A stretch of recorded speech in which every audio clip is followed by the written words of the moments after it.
This is the ultimate guide to customizing your 4x4 Part 3, and we're talking about wheels. If you haven't seen the other two videos, I'll leave them linked down below where we discuss the importance of selecting the right suspension and the right tires on your rig. But in this video, we're covering something arguably even more important, and that is going to be the wheels. We're going to cover all of these details for you. This is going to be a complete, comprehensive video that teaches you everything you should need to know about aftermarket wheels for your off-road rig. So let's go ahead and just jump straight into it. First thing you need to understand is diameter of the wheel, which is the overall height of the wheel. Now, if you're doing something like an F-150, you might want to go with a 17 or an 18 or 20 or 22 or 24 inch wheel. Those are some of your most popular wheel sizes. The reason I cover so much of a range there is going to be, it depends on what you're going to be doing with the vehicle. If you're just going to be driving around on the street and not really off-roading it very much, and you want more of a bling or a style, you can go with that larger wheel like a 22 or even a 24. It's a little large for my personal taste, but just understand that the downside to that is you're going to have a smaller sidewall of a tire. And if you do that, what's going to happen is your off-road ability or your off-road capability is going to be reduced because that tire can't help wrap around some of these hard objects like rock crawling and things like that. So if you're going to be rock crawling in the vehicle, you need to understand you want to go with the smallest diameter wheel that you possibly can, because if you have a tire that's this big and the wheel is smaller, you have more rubber. And the more rubber you can lay on the rock or off-roading or trail or what have you, the better control, better grip you've got. So just kind of keep that in mind. As far as the width, this also can make a pretty big difference. There is a lot of different things that you have to understand when it comes to customizing your vehicle. You want to make sure that you have a set of wheels that can clear the tires and the suspension. It all has to work together in one cohesive part. And so what do I mean by that? Well, let's say that you go with a FabTech coilover F-150 lift kit, and you say, hey, I'm going to do a 6-inch F-150 lift kit. It says that I can fit 35s if I do this wheel and this tire. Well, the beautiful thing is if you follow those instructions to a T with the wheel diameter, wheel width, wheel offset, and all that stuff, which we will cover in this video, you're not going to have any problems with that tire fitting. But what a lot of people don't realize is that if you get a drastically wrong wheel width or an offset, you can make that entire set of tires, that entire setup will not work at all. Because what's going to happen is if you get too aggressive of an offset, let's say that this is your truck and you push the tire further to the outside of the truck, if it's sticking out, instead of it rotating, it actually swings and can cause the tire to swing into the corners of that front bumper or the front fender. And so that's why it's so important to nail that width and the offset so crucially.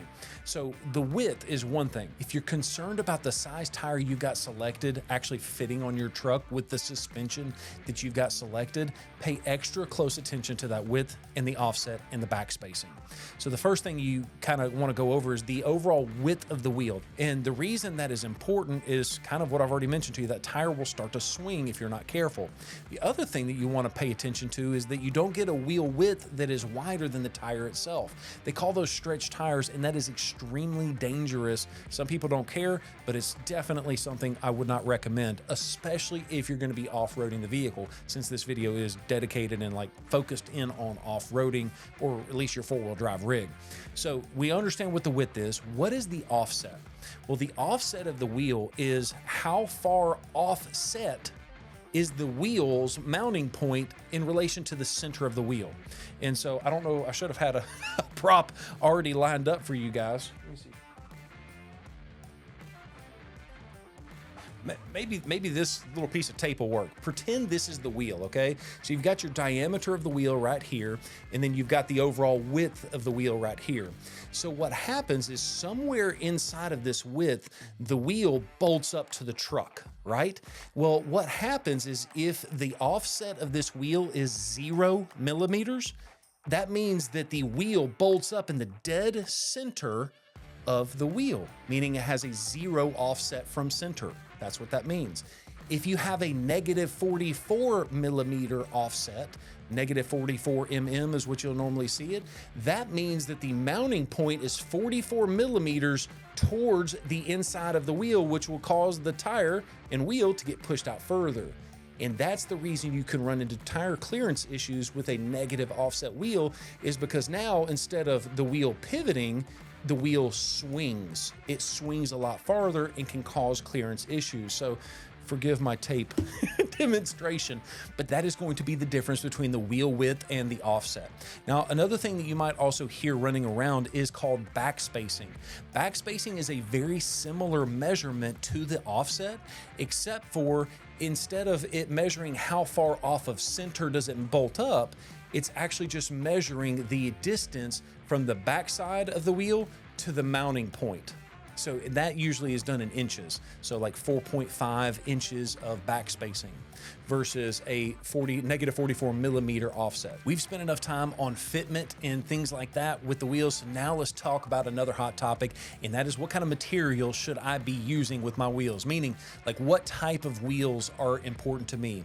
Cast, forged, flow formed, beadlock. There's a lot of different options out there, so let's discuss those. The cast wheel is going to be the most popular type of wheel because of the cost. It is the least expensive way to get a set of aftermarket wheels. In fact, I think almost every one of the OEM wheels are also going to be considered a cast wheel outside of something crazy like our Ford GT. Those are carbon fiber wheels. We're not discussing that in this video. So what I want to talk about is the cast wheel. Very first thing, how do they make a cast wheel? They basically have a cast. They take molten metal, they pour it into the cast. When the cast comes apart, there's your wheel. That's how it's made. Almost every one of the wheels are made on the same assembly line, and they're not usually made in America. Almost every single one of them are going to be shipped from overseas. Now, there's a couple of companies out there that are producing wheels in states, but they are significantly more expensive, which is a bummer because I love buying American. But either way, that's neither here nor there. So what's the difference between cast and forged? So let's say you take a set of fuel forged wheels. They basically take a big old mono block of aluminum and they mill it all the way down until you get the exact shape that you're looking for in the wheel. The benefit to that is it is significantly stronger on the wheel compared to a cast counterpart. The downside is these wheels are significantly more expensive than a cast wheel. And that's the reason that most people go for the cast versus the forged. But what if you're looking for something that's kind of like in that middle ground, something that is a lot more strong than a cast wheel, but I really don't feel like paying an arm and a leg for these forged wheels? Well, that's where a hybrid technology comes in play. Like, for instance, Black Rhino Wheels has got a flow-formed technology where you have a cast and a forged wheel kind of mixed in together, where you might have parts of the wheel are going to be forged or pushed out of the way, or, you know, molded, and then the other part's going to be cast. They use that hybrid technology so that way where they need the strength, they can do that out of the forged side, and then where they need to save the cost, they can cast the rest of it. And almost every single one of these wheel companies has a technology very similar to that, but it does increase the strength, it does reduce the weight, and it also will increase the price a little bit, but nowhere near what a forged wheel will. So the last thing I want to talk about on these wheels is a doozy. This is one that gets people tripped up more than I've ever seen. And that is, should I go with a beadlock wheel? Should I go with a normal wheel? Should I go with a bead grip technology type of a wheel? There's a lot of different options like that. So when you're off-roading, one of the biggest problems that you have is you have to air down the tires to get more of a contact patch on the trail. So if you let air out of the tires, more of that tire's on the ground, gives you more traction, right? The downside is when you reduce that air out of the tire, there's a chance that that tire can de-bead off of the wheel. The tire can come off the wheel. That's where beadlock technology comes in play.